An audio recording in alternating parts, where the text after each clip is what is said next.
Hello. Yeah, I'm back, and I know it's been 3 months. Don't hold it against me. I know you guys never do. Actually, some of you might, and that's okay. Um, it's breezy. I'm back. I'm finally in a good place to record another couple of chapters. So in the background, you might hear a fan because it's Kentucky in the summer, in July specifically, so it's very warm. And not dry because I think you probably also hear the rain. We're getting a thunderstorm. So those are a couple of things that we're going to have to contend with, and that's okay. Um, anyway, so I've been gone for a couple of months. Some things have happened. Um, let's see. I had family come out to visit. Um, I got a new kitten. His name is Fiero, and he is the most adorable orange boy ever. He's 12 weeks old, and I love him very, very much. My brother-in-law brought him home from work for me because he found him in a parking lot. So, we had tornadoes here. I don't know if you heard about the area that got hit with tornadoes. I do live about 10 minutes away from there, so it was kind of a scary weekend. My cousin moved in with me. They moved all the way from Arizona and now lives with me. So we've been, trying to get used to we now have 6 people in my house. So it's a little bit tight, but we make it work and we love each other. So that's all that matters. Let's see. I've mostly just been working and trying to get used to this new dynamic. So it's been a lot. It's been trying, but it's been fun. But I am happy to be back to record another couple of chapters. I believe that we only have 6, 7, and 8, and then the epilogue left. So I'll probably read 6 and 7 today, and then I'll find another day, maybe next week, to read chapter 8 and the epilogue, and then we're all done with the Alanna books, and we can move on from there. I don't have like solid plans, but I think I'm gonna focus on the first Hunger Games book. And yeah, we'll see how it goes. Let's get started, shall we? I think where we left off, they're traveling back to Tortle, from the roof of the world. We ran into Roger and his ragtag team of morons, and they've officially found out that Roger Dodger has magic back, but it's different now. It's blood red. Now, let's think to ourselves, what would cause orange power to turn a deep, rusty, gross red? Let's think on that, shall we? Anyway, we're going into chapter 6, which is entitled Homecoming. The travelers set out from Port Kane immediately after landing, eager to reach their destination. Riding slowly to reaccustom themselves after several weeks out of the saddle, they would be in chorus before nightfall. They halted shortly after midday at an inn Alanna and Roll remembered, where the squires had often stopped on trips to Kane. The food was good. The place was so quiet that a rest seemed in order. Burry and Thayet napped. The men played chess. Alanna took Faithful to sit under a courtyard tree, scratching his ears and enjoying the sun. She was half drowsing when she heard an approaching rider. "Someone in a hurry," the sleepy Faithful remarked. Alanna nodded, refusing to open her eyes. The buzz of summer crickets was soothing after days of waves and gulls. Never would she board a water vessel again.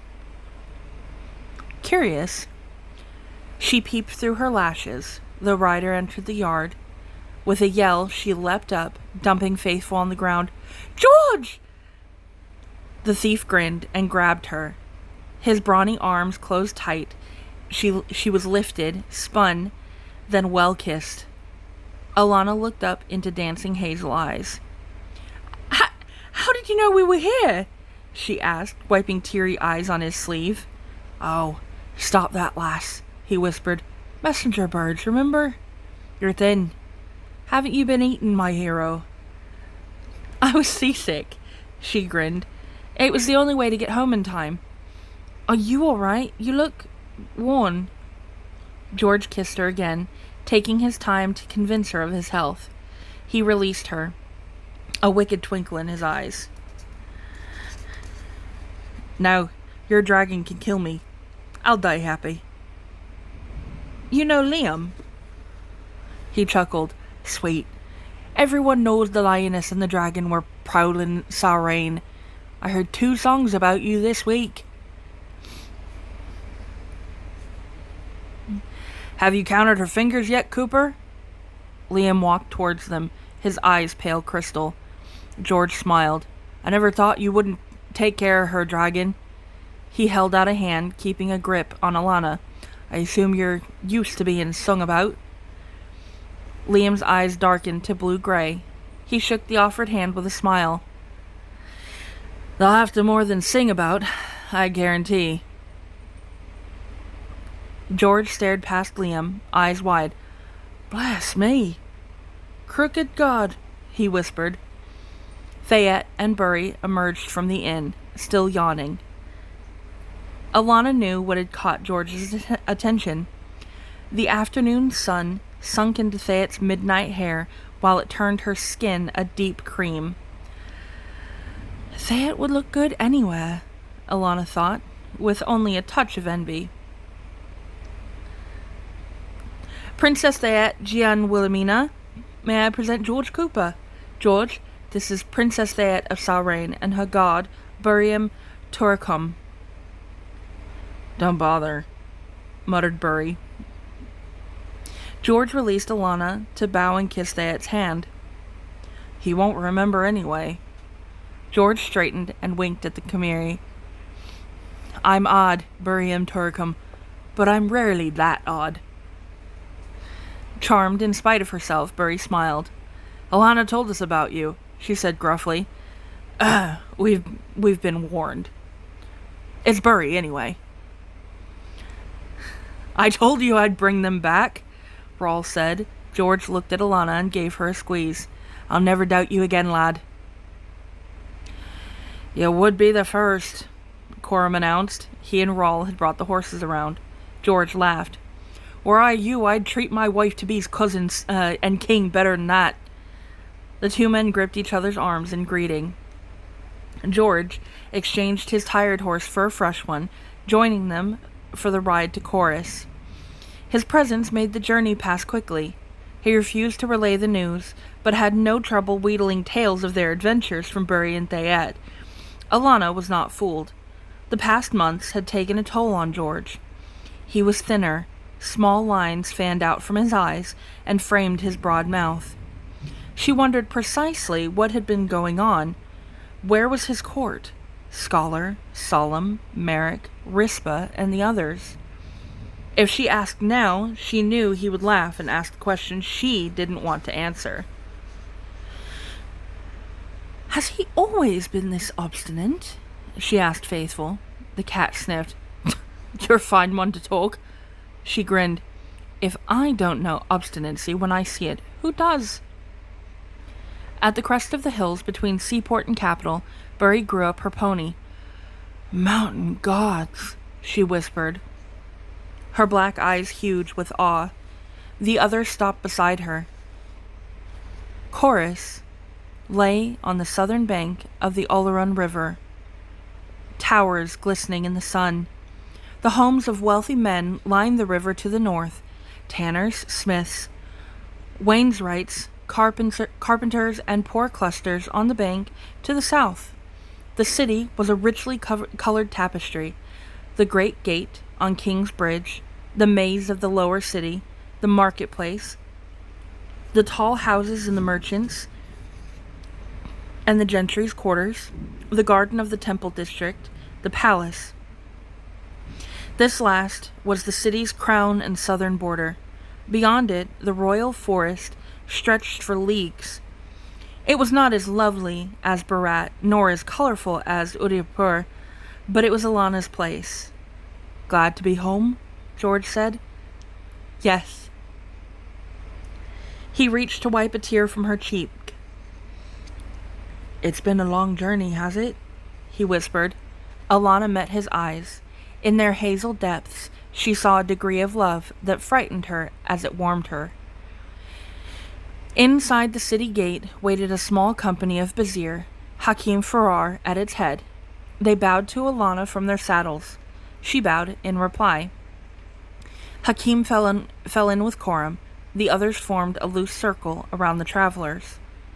"Is this necessary?" Alanna asked. "We wanted to be inconspicuous." She and Thayet exchanged rueful glances. "It is," George said. "You wouldn't have been able to do it, anyway, not with yon big brawny lad amongst you." He nodded towards Liam, who talked with the Bazir rider. "Things have changed somewhat, and all Chorus knows you're Jonathan's knight. You'd be worse than ride with a guard." The gate at House Alu was open.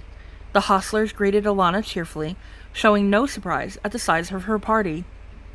It was Thayet who hesitated, a worried frown on her face. Burry and I should find an inn somewhere," she pointed out. "If you can direct us—" "I know one," Liam said. "We can stay together." "Don't be ridiculous," Alanna interrupted. "Why should we split up?" "He's expecting you," George told them. "Oh?" commented Thayet. "Where'd he learn about Burry and Liam and me?" "The voice?" Alanna asked Coram. The burly man chuckled. "You have to admit, Lioness, the voice is a useful man." Turning to the others, he explained, "I've been in contact with the voice of the tribe since we entered Maronite waters. We're expected, all of us." "You'll be hurting Miles's feelings if you go anywhere else," George said. "He's that hospitable. He's put up my mother and cousin as well. The man shouldn't be a bachelor, not with a fine big house like this." Thayet smiled ruefully. "If you're certain." George bowed. "I can't lie to a pretty lady." Alanna dismounted, giving her reins to a hostler. Faithful leapt down to vanish into the shadows as Elaney Cooper and Rispa came out to the courtyard. Alanna rushed to hug them, trying not to cry anymore. How could she have forgotten what being home was like? She introduced Thayet, Burry, and Liam. She didn't know what George's mother and cousin were doing in Miles's home, but she was glad to see them. Glancing to her left in the shadows, she saw Coram taking Rispa in his arms. Smiling, she looked away. George nudged Alanna, pointing to the widened open front door. "Go say hello to him. He's been up since dawn." Alanna ran to Miles and hugged him. Neither of them required words, which was just as well, since both were unable to speak. Miles wept unashamedly, soaking his beard as he beamed at her with delight. He looked older and worn, with bits of gray in his hair. He doesn't think Roger isn't dangerous, Alanna realized. She had to come find out what was going on. Come in, Miles told the others. "Welcome, all of you." After dinner, they gathered in the library. The others talked, but for the most part, Alanna listened, happy to be there. Grim subjects and the jewel were left for the next day. Thayet, Burry, and Liam were never given a chance to feel left out. Once they were introduced to Miles, the knight made them welcome. Thayet's offer to find somewhere else to stay was brushed off by their host, as Alanna had known it would be. Coram stayed close to Rispa, and Alanna realized with a twinge of sadness that his days as her mentor companion were done. It surprised and delighted her to see Miles take Elaney's hand. George saw her looking and winked. Later, she accused him of matchmaking, and he made no attempt to deny it. Finally, Alanna dozed off in her chair, waking slightly as Liam carried her to bed. Kissing her forehead, he whispered, "Sleep well, Lioness." "I don't like being Lioness to you." He didn't seem to hear. Gently, Liam closed the door, and she slept again. She woke instantly some time later. What had roused her? She listened, but the house was silent. Looking around, she saw a blot of brownish light by the window. Lightning hung nearby. She lunged and unsheathed it as the blot gained size and substance. "Put that thing down," a familiar voice snapped. "I haven't hurt you." Tom? Even before he finished materializing, he glowed enough for her to see his features. Crossing his arms on his chest, he lifted an eyebrow. "Don't you have any nightshirts?" Liam had only removed her boots and stockings. Alanna jumped up and grabbed her twin, holding him tightly. Tom's embrace was as hard as her own. He buried his too-hot face in her shoulder. "Tom, what's wrong? Do you have a fever?" Her voice faltered. You're glowing." He gripped her shoulders. "Calm down. The heat's part of it, so just calm down." He touched the crow's feet at the corner of her eyes, traced the hard line of her cheekbone, smoothed over the thin crease at the edge of her mouth. He, too, had lines that weren't his before, and he was even thinner than she was. He looked tired, mortally tired. On impulse, she touched the emberstone at her throat. With the talisman's aid, she saw that Tom shone with a rust-red fire, the color of old blood. "How do I look?" he whispered, knowing the ember's properties. She tried to smile. "You don't want to know." Swallowing, she added, "It's as if you have another gift, or your own is corrupted." Tom finished. "Enough. We'll trade stories later. You look half dead." He smoothed his hair with a shaking hand. I just wanted to look at you and see if you forgive me." "There's nothing to forgive," she insisted. "You did me a favor. Now I can talk with him. I can see for myself if I made a mistake when if he could have redeemed himself somehow." "Nice try," he scoffed in his old way. "I think you could have lived with it if he'd stayed in his tomb." "But it's true," she protested. "Go back to bed, all right?" He began to fade. "Get some rest." He vanished. She stared at the spot where he'd been. Did anyone else know Tom was dying? Couldn't they have warned her? But what was there to warn about, besides the fact that he glowed in the dark? Her eyes blurred. She sniffed. Was Miles still up? Slipping barefoot out of the room, Alanna made for the library, Miles's favorite room. The library door was open. She froze on the landing, not wanting to intrude on any private reunions. "I couldn't get away sooner." The deep voice was Jonathan's. "We don't have parties because you're in mourning, but these quiet get-togethers take hours, all the same." "You should have waited." Alanna recognized George's lilt. "She fell asleep in her chair, poor thing. She's weary. They all are." "Oh, and there's little rest for my Lady Knight here," Jonathan sighed. "Does he know she's back?" "He knows. I just don't..." "What?" George came out and bowed to Alanna, indicating she should go into the library.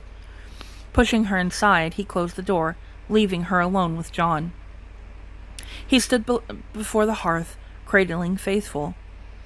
She'd forgotten that he was a head taller than she. His black clothes emphasized his sapphire eyes. His mustache and hair were darker than his velvet tunic. She looked at his elegantly carved mouth and straight nose, thinking, Jon's still the most handsome man I've ever seen, and that includes Roger. He'd changed since their angry parting. His face had stubborn lines, and there was a seriousness about him she liked. Deeply moved, she knelt and bowed her head. "My liege, I am yours to command." He put his hand on her hair. "You're sure, Alanna?" She met his eyes. "Until death and after, Jonathan." He swallowed. "I accept your fealty, Sir Alanna.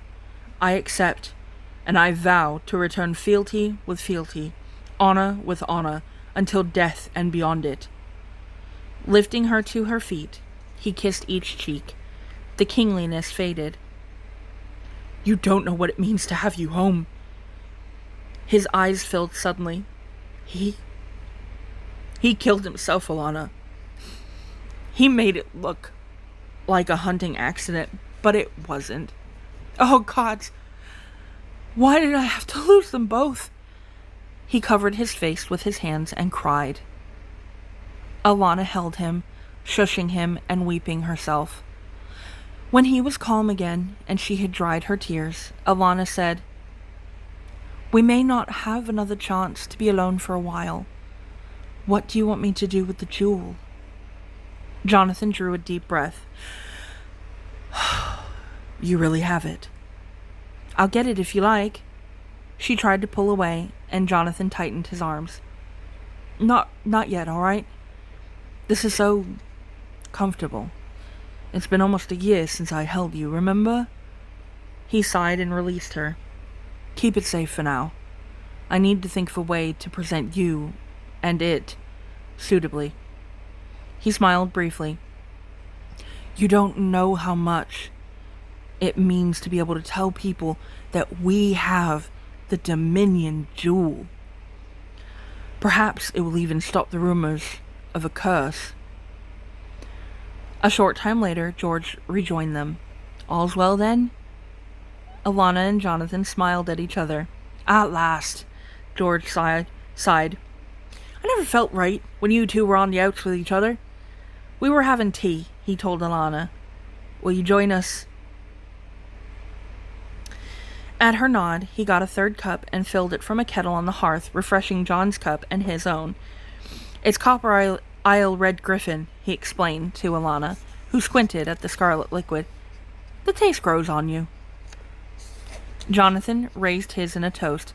"To old friends, the best friends." "So mote it be," Alanna replied. "Hear, hear." George added, "Oh, I'm sorry," a low female voice exclaimed. Jonathan turned towards the door and froze, eyes widening in awe. "Great merciful mother," he breathed. A tousled Thayet stood there, clutching a dressing gown to her throat. "Faithful woke me up, and then I couldn't sleep." The cat jumped into Alanna's lap, startling her. She hadn't even seen him leave. Thayet, flustered, avoided John's eyes as she tried to tuck her bare feet under the hem of her robe. Alanna concealed a grin with her hand. George drew the princess into the room. "We're having a bit of tea," he told her, closing the door. "There's a seat by the fire, over next to John." The king-to-be stood and raised Thayet's hand to his lips. Their eyes met, Thayet's puzzled, his searching. Quickly, the princess drew her hand away, saying dryly, "We haven't been introduced." Alanna couldn't speak until she could master her amusement. Already Thayet had John off balance, and already they seemed attracted to each other. "I knew it," she told herself triumphantly. "I knew I was right to bring her." "Thayet, Jon, Walima," George said, eyeing Alanna. "May I present Jonathan of Conte. Are you officially king now, John, or does that wait till the coronation?" Jonathan was not listening. "Does the introduction meet your standards, Your Highness?" His voice matched Thayet's for dryness. The warlord's daughter curtsied to just the degree proper for a princess to greet a king, not an inch more. Instead of modestly looking down, she kept her eyes on John's. "I am Highness no longer, Your Majesty. My father is dead, and I am in exile. I hope to become your majesty's loyal, low-born subject." She inclined her head graciously, her curtsy not wobbling an iota. Alanna sighed wistfully. She could never match Theat's skill at courtly female behavior. Theat glanced at her, knowing the reason for the sigh, and her gravity gave way. She began to giggle, then to laugh. A fourth cup of tea was poured for her, and she took the seat beside Jon. Don't forget to hydrate. The next morning, Alanna and Liam met for their dawn workout. Burry and Theat, half awake, joined them shortly after they began.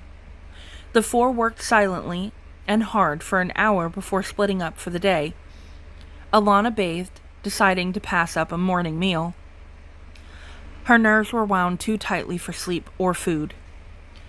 Despite a short night and excitement the day before, she was wide awake and ready for something she'd wanted to do for weeks. Duke Roger was on the wall overlooking the city gate as she rode into one of the many palace courtyards. Alanna stared up at him for a long moment, then glanced at the four Vizier who had accompanied her this far. How far would their unmasked for protection extend? Their leader bowed, interpreting her look correctly. "We await you here, woman who rides like a man." Glancing up at Roger, he added, "As long as we may see you plainly."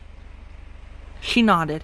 Leaving her mare to the hostlers and draping Faithful over a shoulder, she climbed the stairs up the wall. Roger leaned against the battlement, waiting. Alanna was surprised to see his hair was too long, and there were food stains on his robe. He used to be vain of his appearance. Drawing a deep breath, she put her cat down. "Behave yourself," she told him firmly. She approached to within arm's reach and stopped. The cat, his tail dancing with badly contained hatred, crouched at her feet. "So," Roger said, his light voice poisonous, "you survived. What a pity." Alanna grinned with relief. She didn't have to pretend everything was fine, and she liked this man. Open war was declared. "Hello, Roger. You look pale. Not enough time in the sun?" His eyes, lighter than Jon's, narrowed. "You're cocky, aren't you? Killed anyone recently?" "No. It's so depressing to come back and find one's work reversed." Her nerves hummed as if she were in combat. A cruel smile curled his lips. "You know who to thank." Alanna shrugged. "I know. Tell me something, will you? You meant to kill her, the Queen, and the King, and Jon." Roger tugged his beard. "If you ask about the days before you killed me, yes, I did. You doubted it? Or did you persuade yourself a court trial would have absolved you of complicity in my death?" She flinched and looked aside. "You weren't absolved. If not for you, I would have been king. Those were my plans. Now, of course, it's different.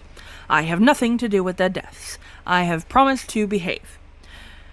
Now that I can misbehave, not that I can misbehave, since my gift stayed behind when I came back to the living." He grinned wolfishly. "It keeps my tomb warm for me against my return." Alanna shuddered. "Don't you want to assure yourself my fangs are drawn? Use your keepsake," he pointed at the ember. "I know all about it from Tom." Alanna did not like that Tom had seen fit to tell Roger that bit of news. Still, she touched the ember and saw only him, not even a tinge of dark fire. Disquieted, she released the ember. "You're still a dangerous man, Roger. Your gift just made things easier for you." He reached out and gripped her wrist, searching her eyes. "You've changed, Squire Allen. You're very much the experienced knight, aren't you? And you don't fear me anymore. Not as you once did." He let her go. Alanna tucked her hands into her pockets to warm them. Thinking about what he'd said, she replied slowly, "You know something? There are sandstorms that strip man and horse and bury them. I've seen them. I saw bones piled higher than my head for the folly of a bad king and those who wanted his throne. I lived through a blizzard that froze every other living creature solid. Against those things, you're only a man. I can deal with you." Delight played across his face and eyes. "I'm sure you can, my dear. But I won't give you the chance. Not a second time." He walked away, climbing to a higher level. Alanna watched him go. At last, she sighed and picked up her enraged cat, warming her nose against his fur. "Calm down," she whispered. "I'm not fooled if that's what you're worried about." She felt cold. He's up to something. I'll stake my reputation on it. Rawl awaited her at the foot of the stairs. Instead of the rough shirt and breeches he'd worn aboard ship, he wore the royal blue and silver of the king's own, with the silver star of the commander on his chest. Alanna stopped to admire him. "I know you told me you were commanding the own," she said as she joined him, "but hearing it and seeing it are two different things." They started walking into the deeper palace grounds. "Did they run to seed while you were off fetching me?" Rawl shook his head, grinning. "Mahud ibn Shahan, my second, he kept them on their toes. Still, I'm glad to be back. I worry when I'm not able to look after things. I saw who you were talking to, by the way." "And? What do you make of him?" "He's crazy," she said flatly. "I don't know if it's because he's above ground when he should be in his tomb, or if the spell that brought him back rearranged his mind, but it doesn't matter much. He's crazy, and he's dangerous." Rawl nodded. "I agree. Gary agrees. Sometimes I think Jon agrees. But what could we do? King Rawl, God's rest his passing, you remember how much he disliked a ruckus. He wanted to forgive and forget. Especially forget. He restored Roger's estates, his titles, everything. So now we're stuck with a crazy royal duke, and all those people who think we're cursed for keeping him. Can we talk about something else? I'm getting depressed."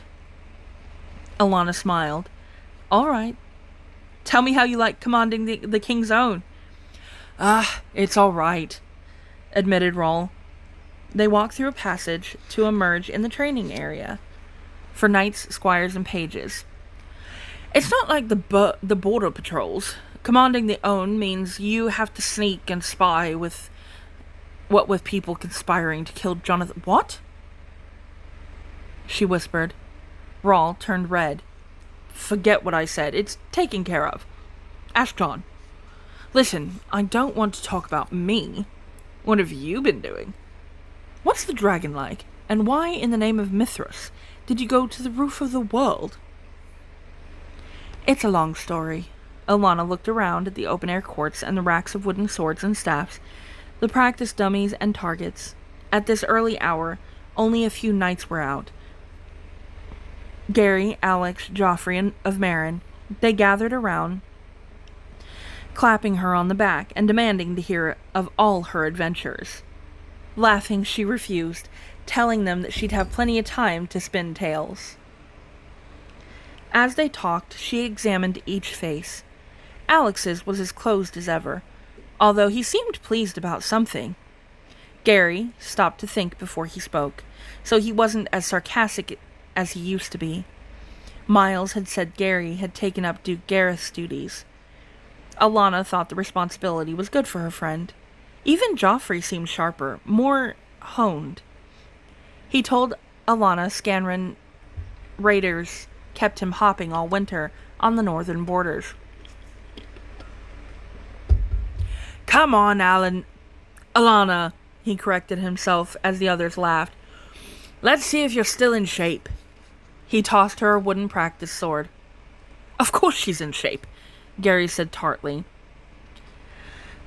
I doubt she did much fencing with the Shang dragon, Alex commented. When Alanna looked at him to see if he meant something nasty, he explained, I know Iron Arm prefers hand-to-hand techniques over weapons. Alanna hefted the practice sword, testing its weight. That doesn't mean he avoids weapons. Gary, Rawl, and Alex sat on the railings to watch. Is it true Salrain is in shambles? Gary called as Alanna and Joffrey squared off. Yes. Alanna sidestepped Joffrey's lunge and engaged his blade, twisting down and up. He freed his sword and darted back, looking at her with respect. Alanna concentrated, knowing that she was being tested to see if she'd changed. From what people had said the night before, she knew Jonathan needed her as a knight to point out to skeptics that his vassals were loyal and strong. That she was female was a source of trouble, but she could balance that by proving, here and now, that her abilities were the same. Joffrey came in with a series of chopping blows, trying to limit her defense. She slipped away and kept him turning. He faltered and she darted in, her sword coming to rest at the base of his throat. Joff lowered his blade. I'd forgotten how God's cursed fast you are, he grinned. Gary climbed down. My turn. Alanna got into position. Part of her was aware that servants and nobles were coming into the yard to watch. With a grim smile, she went to work, forcing Gary to attack. She beat him with a disarm like the one she's tried on Joff, hooking his sword out of his hands. Rawl didn't last as long as Gary. He wasn't really trying, and she told him so. I'm used to you beating me, she told her with a grin. It's hard to change an old habit. From the evidence, I needn't bother. You're still the best. Except for maybe Alex. He nodded at the dark young man, who was seated on the railing. Come on, Alex. Give the lioness a try. The hair on the back of her neck stood up. It was weird to hear her war name on an old friend's lips. It told her, more than anything else she'd seen or heard, how much she'd grown away from her fellow knights. Alex shook his head. I want to catch the Lady Knight when she's fresh. His eyes met Alanna's with an expression she couldn't read. Some of the time, I promise. Others volunteered, eager to try a pass or two. Alanna had another 5 practice bouts before she bowed out. She was getting hot. The men and boys protested her departure, but she noticed they began to fill courts as soon as she stepped out of hers. I should be flattered that they held off practicing to watch me, she thought, accepting a towel. Gary walked her to the stables, an arm around her shoulders. Were the last 2 even to Talon? Alanna panted, wiping her face. No, the big man was pleased.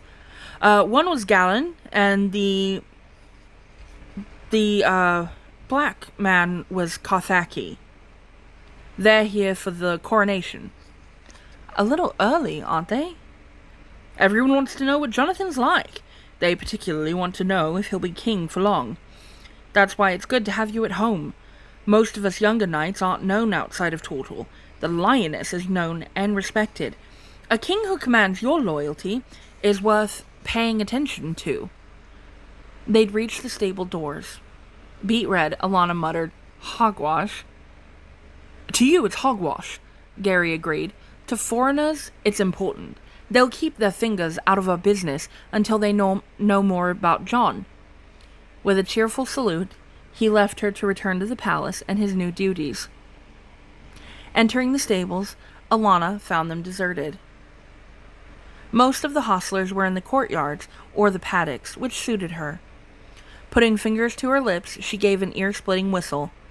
A stocky man slipped down from the haymow above, not bothering to pick dried grass from his straw-like hair. So, there you are, Stefan commented, bowing and tugging a forelock. It's good to see you. Mayhap now His Majesty will perk up. It's been that gloomsome, Mistress Alanna. The knight leaned against the post. Why don't you tell me what's going on to make things so gloomsome? Stefan looked around wary. Come up, he invited, climbing a ladder to the mow. And keep your voice low. On her return to House Alou, Alanna found the premises occupied by seamstresses. It was Elaine's idea, Burry explained. She says you and Thayet need clothes. Good luck. Faithful saw the welter of fabrics and earnest-looking women and fled with Burry. The men had already vanished. I know you'd rather do other things today, Elaine explained as she hauled Alanna into the fitting room, but His Majesty wants you to bring Thayet to court tonight. He left you this. She handed over a sealed parchment. Breaking the seal, Alanna read Jon's note, while George's mother divested her sword's belt, tunic, and boots. Lady Knight, tonight would be a good time to present you officially at court, and to formally introduce Princess Thayet. The longer, more conservative souls have to get used to you, the more productive your presence will be. This will also be an excellent opportunity, with so many there to witness, for you to present me the object we spoke of. She nodded in approval of Jonathan's strategy as she threw the note into the fire. A formal introduction was a grand occasion. Formal diplomats and Tortalan nobles alike would be present. By virtue of her rank, Thayet was due such a reception, even though the court was in mourning. While Alanna preferred an informal welcome, she knew life would be easier if Jonathan gave her public approval, also giving him the wish to unthrone a king who held the jewel. Also giving him the jewel would help, both her and him. No one would wish to unthrone a king who held the jewel. And once presented, word would get around. The sooner the better, after all the news she'd heard that day. With a sigh, she removed her shirt and breeches as an assistant came to take her measurements with a corded knot. Grimly, she looked at the ceiling while a cord snaked around her body. The fitting, however, was almost over before it began, when the chief seamstress showed Alanna dress designs. I won't wear a gown, not tonight, the knight said firmly. They'll think I'm crawling back, with my tail between my legs.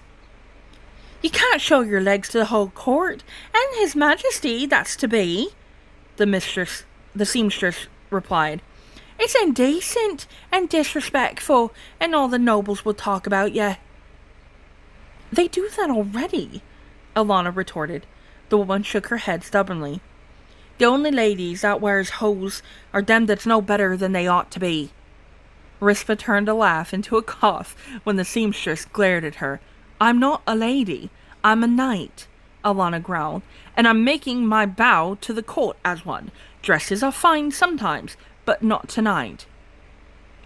Sir Alanna is right, and you're right, Thayet put in diplomatically.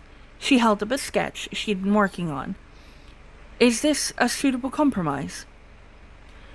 With a bit of gold or silver stripe along the seam, Elaine suggested gently as the seamstress frowned. Alanna peered at it. It was a shirt and tunic with soft full breeches instead of hose. The tunic was longer than usual, coming to the knee, yet splits in the sides to the waist ensure the wearer's freedom of movement.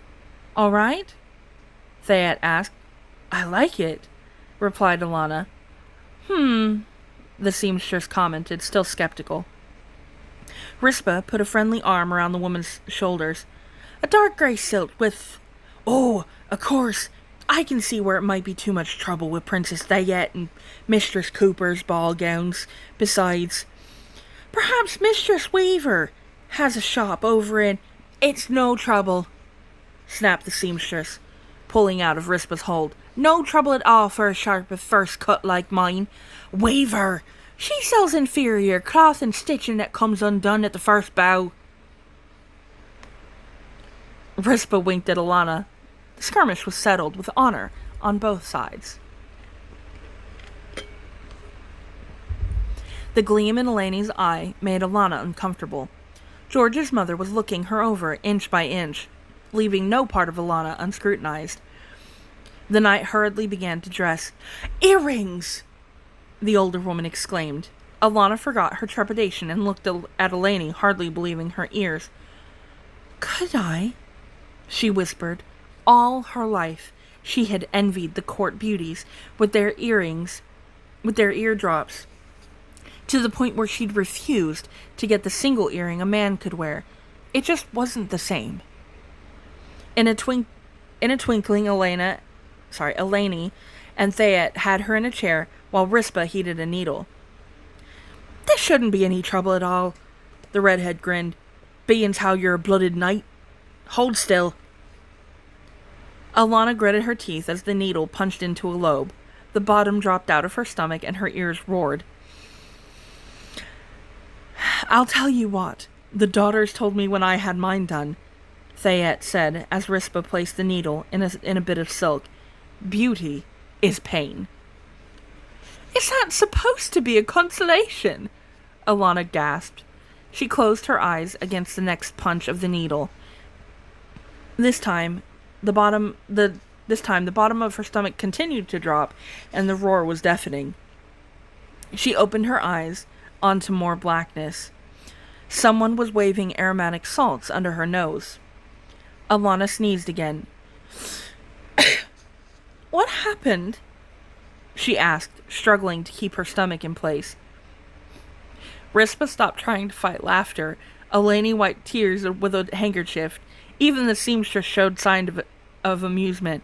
Alanna fixed Theat with a darkening look. "Theat?" "You fainted?" The princess gasped and surrendered to whoops of mirth.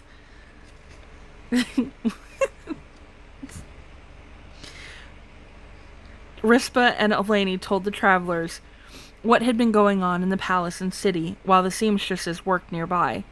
The picture drawn for Alanna was grimmer than she had thought from the recital in the stable. Jonathan's future subjects wondered if he was cursed. Duke Gareth had taken the deaths of his sister and brother-in-law hard. He was in retirement, and Gary was virtually prime minister. No one questioned Gary's ability, but everyone had known and respected his father, and few people outside of the palace had ever met the younger Naxon. Many of the older nobles, who normally could be relied upon to support the king, had withheld support from Jon without giving reasons. Their excuse was that they were waiting for the coronation, which was the proper time and place, but Miles and Duke Gareth told Jonathan that the same lords had pledged to support Wald before his coronation. Claw appeared to have vanished, but Alanna knew from Stefan that his followers still made trouble for George. A wet spring and cool summer this far meant sickly crops, a bad omen in a king's first year on the throne. "Everyone's waiting to see which way the cat will jump," Rispa said as Alanna submitted to fittings, "with no reason at all. They're hoping for another claimant to the throne, but who's it to be? The Conte Duke, giving them no encouragement for certain." "With some, all it took was the Bazir coming here in great numbers," Alanna explained. "Plenty of northerners hate them, and any king liked by the desert men will find he has trouble. Some folks say Duke Roger's older and more experienced than Jonathan," Rispa added. "They say what happened 2 midwinters ago," she nodded to Alanna, "was Jon's plot to get Roger out the way." "Easy, child," Alanna cautioned, putting a hand on Alanna's arm. "It's just talk. No one is doing anything, not even speaking out publicly. But Jonathan could do with a miracle." To her surprise, Alanna smiled. "Then we'll give them one." She found Miles in his study late that afternoon, napping. Once he was awake, Alanna sat down to discuss the events of the past year with him. He could fill in the blank spots because he knew better than anyone why nobles behaved as they did, and his merchant friends were always honest with him. "They don't think Jonathan can hold the throne," he told Alanna bluntly. "Until they see proof that he can, they're going to hold back. It isn't that many of them expect Roger to try for the throne. Well, those who live at court don't expect it, But Tortle's a big kingdom, and it's hard to keep it knit together in the best of times. If Jonathan can't rule, the fiefs on the borders will start to break away and form their own kingdoms. Tusain, Gala, and Scanra will nibble at the edges. That's what people fear. Rolled, let them be, and 20-odd years of that kind of benefit, neglect. There's a word in there I can't pronounce, and I don't have the time. Neglect is bearing fruit now. Does that answer your question? Alanna nodded. The jewel will help. After that, it's up to Jonathan and the use he... The jewel will help, and after that, it's up to Jonathan and the use he makes of you bright young people. Alanna laughed. Don't forget, he's got you on his side too. Miles chuckled.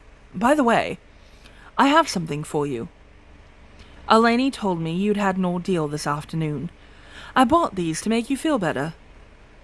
He dug in a pocket and handed Alanna a small box. Don't open it here. Expressions of gratitude embarrass me. He leaned back in his chair, putting up his feet. Now, if you don't mind, I'd like to finish my nap. Outside his study, Alanna opened the box. Inside was a pair of black pearl earbobs. Pause. Every Tortalan girl dreamed of descending the great stair in the Queen's ballroom with all eyes fixed on her. The night of her dreams, singling her out and bearing her way to a life of bliss. Minstrels made their living off of tales of common-born girls presented at court by mysterious, wealthy guardians for just that fate. Now, it was Alanna's turn to descend. She felt a degree of panic she was unaccustomed to as an old palace hand. She had seen hundreds descend the great stair to cross the long room and kneel before the sovereigns. In the ballroom, she'd met girls who came to court to make good marriages, foreign diplomats and their ladies, merchants, visiting warriors. The list was endless. If they had been as terrified as she was that night, they didn't show it. They stood in the chambers outside the ballroom's great doors, Thayet, Burry, Alanna, and Liam, for official presentation, Miles to bolster their confidence, and Alanna to be reintroduced? That can't be right, she told herself. The jewel, snug in its box, seemed to have caught her case of nerves. She could feel it humming through her black kid gloves. Jump up, she told Faithful, wriggling her shoulders. I need the reinsurance. No, the cat replied, shaking his head. Unless you're pretty close. Startled, she pulled away. He'd actually sounded serious. Alanna Cooper fussed with the gold lace at her throat. I wish I hadn't agreed to do this, Miles. She was elegant in mahogany-colored silk, her gray-streaked hair in a heavy knot at the back of her head. I am suitably entertained in the lower city. Hazel eyes met hazel eyes with a depth of love that made Alanna wistful as Miles raised Alanna's hand to his lips. This will be just as entertaining, my dear. Perhaps more so. Strong fingers brushed Alanna's new earbobs. Pretty, Liam approved. A nice touch. Alanna's heart skipped a beat. The dragon did not have to wear dark colors or pale grays or lavenders of mourning for Leanne enrolled. He was magnificent in blue-violet satin, over silvery shirt and hose. His hair flamed in contrast. It isn't fair you look so good, she hissed. I could say the same about you. You think I don't have regrets about us breaking it off? His eyes were just the bright aqua he seemed to reserve just for her. When you're Queen of Tortle, you'll thank me. She was opening her mouth to say, I am not going to be queen, when Gary joined them. Liam Ironarm. I'm Gary, the younger of Naxon, my father's prime minister. Can you tell me about Shang? He put his arm through Liam's and walked him away, calling, I'll talk to you later, Alanna. Timon, once Duke Gareth's personal manservant, now chief of the palace chief of the palace footmen, arrived looking harassed. Gary bade a swift farewell and went to stand by the throne. Timon nodded to Miles, who took Elaine's arm. "You're worth any of them, Mistress Cooper," Alanna heard him whisper. The chief herald bowed and opened half the great door, admitting the couple. "Am I in one piece?" Burry wanted to know. She wore a deerskin jacket richly beaded in red and silver, tight deerskin breeches, and soft boots. She bristled with silver and black daggers. Both the short and long sword were thrust in her sash. Her thick hair was tightly braided and coiled. The pins secured in were silver. She slapped black gauntlets nervously against her arm as Alanna looked her over. The knight smiled. "You look splendid. Your mother and brother will be proud." "We are proud," Liam added. The herald beckoned onto him. He drew a breath. "Shangmasters, I hate this kind of thing." Leaving the two women staring in astonishment, he went through the open door. Burry poked Alanna's arm. Thayet had emerged from the robing room. Alanna's voice caught in her throat as the princess tried to smile. "Do I look all right?" Her hair was a mass of ringlets cascading from crown to shoulders. Her hazel eyes were big against her creamy skin, her lips crimson. Her flame-red gown left shoulders and an expansive bosom glowing against the muslin, then blossomed into a wide skirt. Rubies, set in lacy gold, shimmered in her hair and against her neck. The chief herald stared at Thayet too, stunned. "Don't ask me," Alanna grinned. "He's seen all the beauties come and go. He told me they didn't impress him anymore." Thayet looked curiously at the chief herald. He bowed to her as deeply as he would to a king. "Princess, may you always grace our halls," he said with feeling. Both doors at the head of the stair swung open. The silence in the crowded ballroom was abrupt. Both doors were used only for visiting royalty.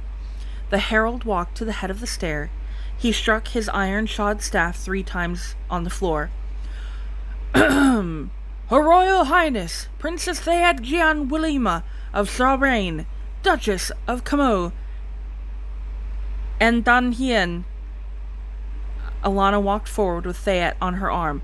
"Sir Alanna of Trebond and Alu, Knight of the Realm of Tortle, Buriam Turakam of Khmiri Ha-Ma." Jonathan rose, watching them. The awestruck look on his face was all Alanna needed. She gave herself a pat on the back for an idea well conceived.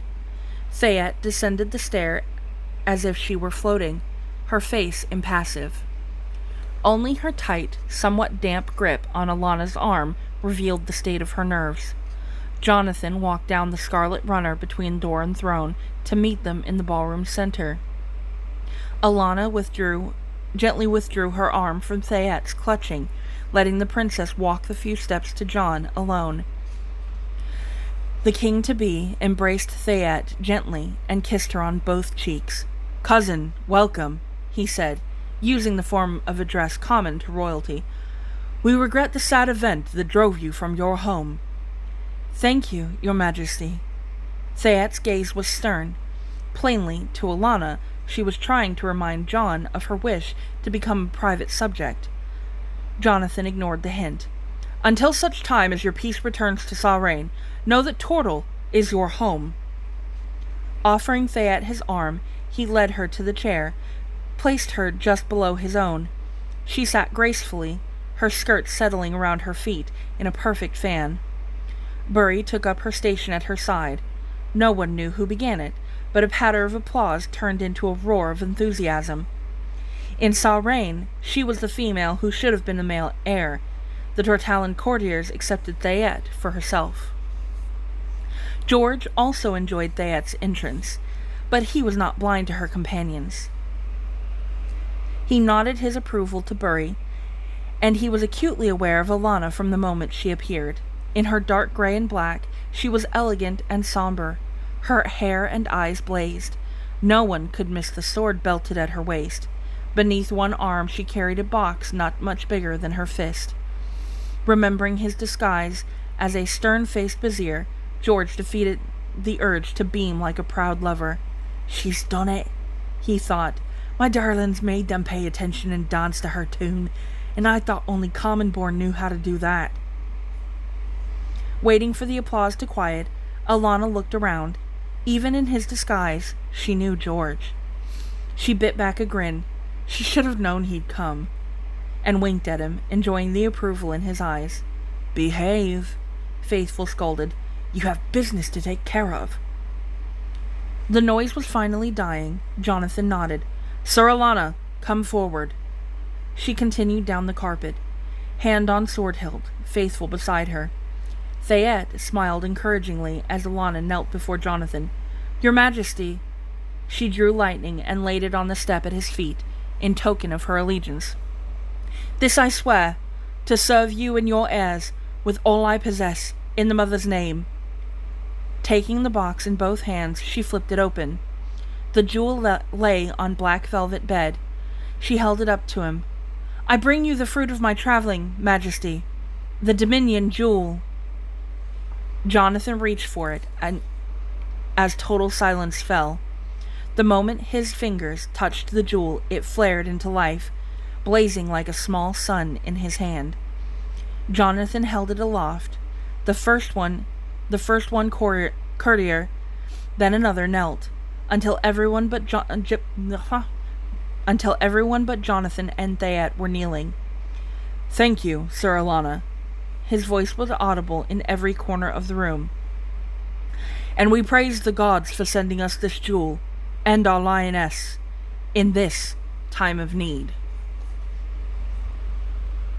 Okay, shoo. Haha. That was chapter 6. I forgot completely that these chapters are so long. Because in this final book, there are only 8 chapters, but each chapter is like twice as long as the chapters from the previous book. And that's kind of a trend in each book. There are fewer chapters, but each chapter is longer. So, while I was going to read 2 chapters tonight, I think I'm going to try to get my family to keep on me about doing this on a weekly basis, so we should be finished with this book in the next month. I know that seems like a long time considering I started reading these books like 2 years ago, but you know, shit happens. So, anyway, that was a great chapter. First of all, I love the love story between George and Alanna, because yeah, okay, Jonathan is fine, I guess. And he's definitely grown up. Unfortunately, the death of his mother and his father, in quick succession has really had to, ground him, you know, because he was being, let's just call it how it is, a petulant child. And he seems to have grown quite a bit as a person, which is good. But, I mean, I think that they've both figured out that Alanna is just not meant to be a queen. She is a queen. Let's just get that straight. She is a queen. However, she's not meant to be the queen.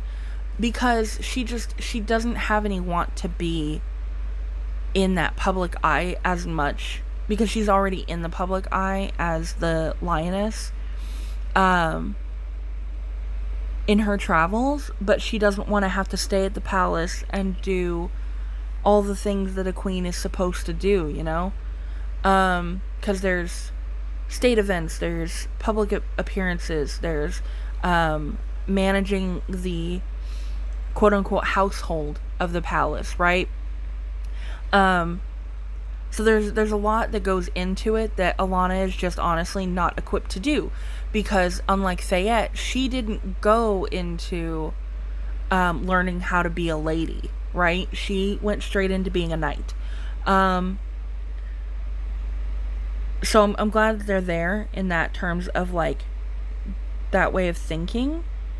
And I love Thayet. I love how humble she is. And that really all she was asking was to become just a citizen. But Jonathan is like, you are not just a citizen. So that's not happening.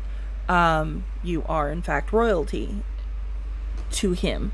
So, it's good that he's allowing her to be her own person in Tortle, which is great. Fantastic. I love it.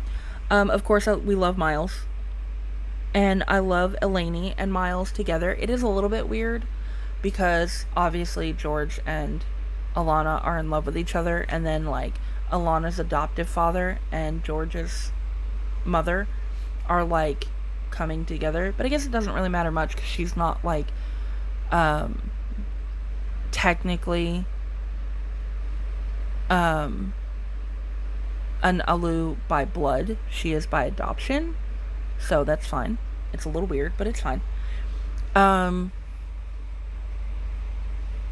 Yeah, all around. I love that we get to be reintroduced to characters from the previous books with, Gary and Joffrey and Rawl. I love Rawl. He's in the later books as well. And then also seeing Alex's bitch ass, because I hate him. He's terrible. He's the worst.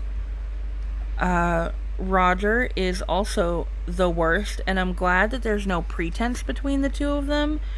Like, I love when he's like, ha, I'm back, and she's like, it's so disappointing. I worked so hard to put you in the ground, and yet here you are. I don't like that.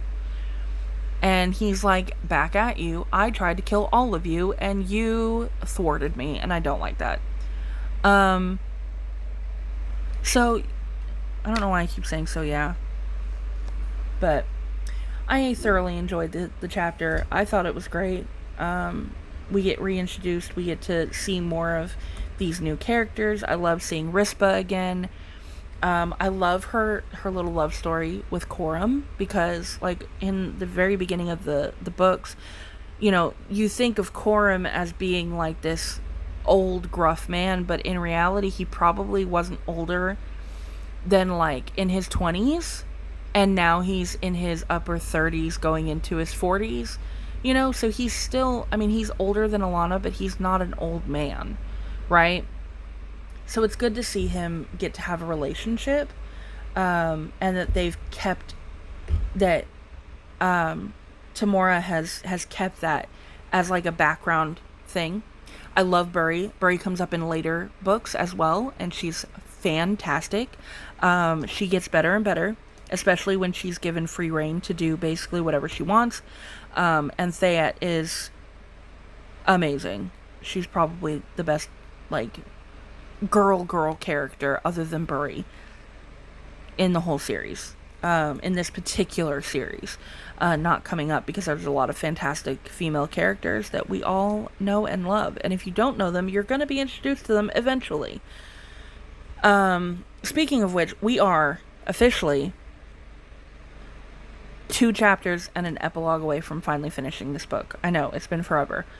And then I can't decide what I'm going to do next. I might put a poll up on my page asking what series I should read next. Should I just stick with doing The Hunger Games, or should I read the next series in these books, or should I do like the Circle of books? I don't know if any of you have read those. I've read all of them. They're great. Or if I should branch out into other book series. I'm not sure. I might put a poll up once we're done with this series, to try to figure out what book series we want to do next.